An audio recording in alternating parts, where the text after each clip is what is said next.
What was my mantra from the very first day we went? Seize the institutions, seize the institutions, seize the institutions. Did I think we could seize them all? Of course not. But that's got to be the guidance. That's got to be the plan. Here's what we need to do, because with that goes true power. Power to return this country to her greatness.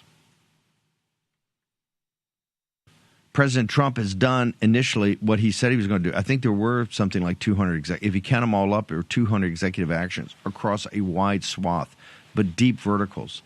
Obviously in immigration, and immigration means returning our sovereignty to us, the invasion, the mass deportations, the border wall, security, all of it. But sovereignty means more. We got the WHO, we got the Paris Climate Accords, all of these now in motion. And Trump's learning curve is like that. Unlike in 2016 when we first took these efforts, understanding that the administrative and deep state was there to block it, but that their power was to thwart these things and do that with as much as people in the White House as in the administration.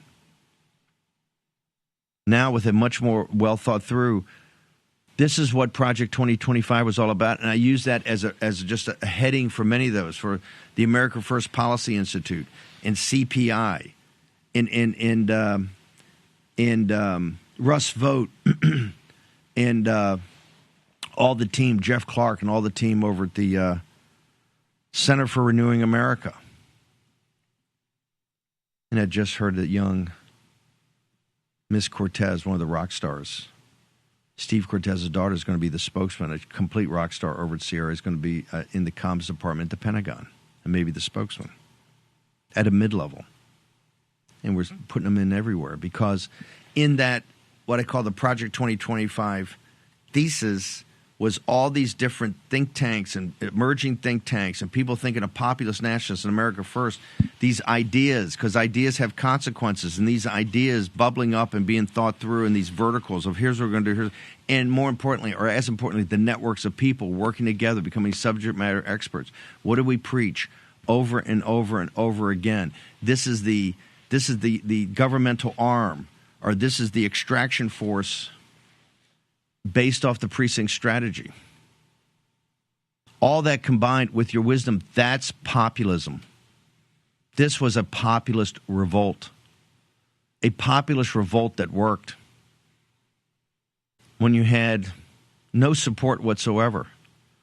That's the key to populism. You don't need the support. You will win the support. You will force. You're a forcing function.